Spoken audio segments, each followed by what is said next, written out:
Hello, আসসালামু আলাইকুম। আপনারা নিশ্চয়ই ভালো আছেন। আমরা আজকে একটু কথা বলার চেষ্টা করি সরকারি চাকরি সংশোধন অধ্যাদেশ ২০২৫ নিয়ে। আ সরকারি চাকরি আইন ২০১৮ সালে প্রণীত হয়েছিল। আ বর্তমান সময়ে যে সংশোধনীটা নিয়ে আসা হলো, পার্লামেন্ট যখন সেশনে থাকে না, ঠিক সেই অবস্থায় বাংলাদেশ সংবিধানের অনুচ্ছেদ ৯৩ অনুযায়ী আ রাষ্ট্রপতি অধ্যাদেশ জারি করতে পারে। ঠিক একইভাবে ২৫শে মে ২০২৫ সালে নতুন যে সংশোধনীটা নিয়ে আসা হলো সরকারি চাকরি আইন ২০১৮ সালের, সেখানে কিছু কিছু বিষয় নিয়ে আমরা একটু কথা বলার চেষ্টা করছি। সরকারি চাকুরি এখানে আসলে কর্মকর্তা বলে কাউকে অবহিত করা হয়নি। এখানে সবাইকে কর্মচারী বলে অবহিত করা হয়েছে। আ ব এই যে আইন, এই আইনের ধারা ৩৭-এ নতুন করে একটা ধারা সন্নিবেশ করা হলো, যেটাকে বলা হচ্ছে ৩৭ ক। ৩৭ ক এই ধারায় সরকারি কর্মচারীদের যে আচরণ এবং তাদের যে দ্বন্দ্ব সংক্রান্ত যে বিশেষ বিধান, এরকম একটা অনুচ্ছেদ সন্নিবেশিত করা হয়েছে।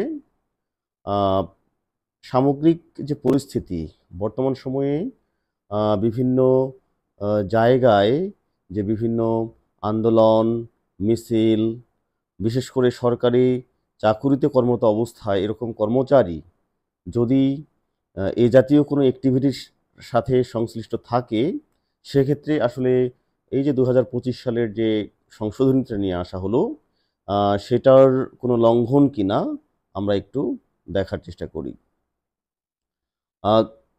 ৩৭-এর ক যে নতুন যে ২০২৫-এর সংশোধনী নিয়ে আসা হলো অধ্যাদেশে, সেখানে বেশ কিছু একজন কর্মচারীর আচরণ, এই আচরণ সংক্রান্ত বিধান বর্ণিত আছে।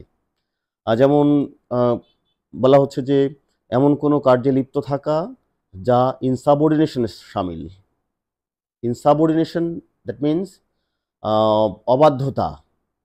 কোনো আহ, অধিদপ্তর বা কোনো ডিপার্টমেন্ট, কোনো অথরিটি, সেই অথরিটি বা সুপিরিয়র কোনো অথরিটি তার যে ইনস্ট্রাকশন, নিয়ম বা তার আনুগত্য সৃষ্টিতে যদি কোনো ধরনের কোনো বাধা তৈরি করা হয়, সেটাকে এক ধরনের সে বিষয়টা বর্ণিত আছে।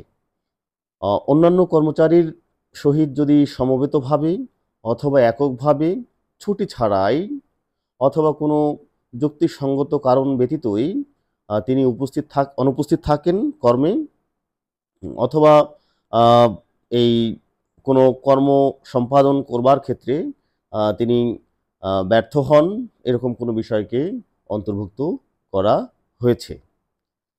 ৩ নম্বরে আমরা যে বিষয়টা দেখি, অন্য যে কোনো কর্মচারীকে তাহার কর্ম হতে অনুপস্থিত থাকতে বা বিরত থাকতে বা কর্তব্য পালন করতে এ জাতীয় কোনো ধরনের কোনো উস্কানি দেয় বা প্ররোচনা দান করেন।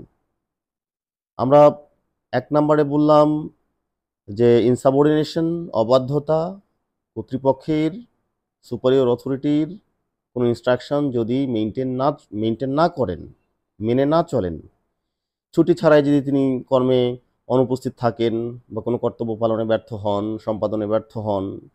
নাম্বার ৩-তে আমরা যেটা বললাম, যে অন্য কোনো কর্মচারীকে যদি তিনি এ জাতীয় কার্যক্রম করতে যদি ইনস্টিগেট করেন, উস্কানি দেন, প্ররোচনা দান করেন, আহ, যে কোনো সরকারি কর্মচারীকে তার কর্মে উপস্থিত হইতে বা কর্তব্য সম্পাদন করতে বাধাগ্রস্ত করেন। কেউ যাতে আসলে তার যে রেগুলার যে ডিউটি আছে, দায়িত্ব আছে, সেটা পালন করবার ক্ষেত্রে তাকে যদি তিনি বাধাগ্রস্ত করেন। সো এই যে 4টা ক্যাটাগরি, এই 4টা ক্যাটাগরির কোনো একটা যদি কোনো একজন সরকারি কর্মচারী করে থাকেন, সেক্ষেত্রে এই যে উপধারা ১ অনুযায়ী বেশ কিছু ব্যবস্থা গ্রহণ করা যেতে পারে।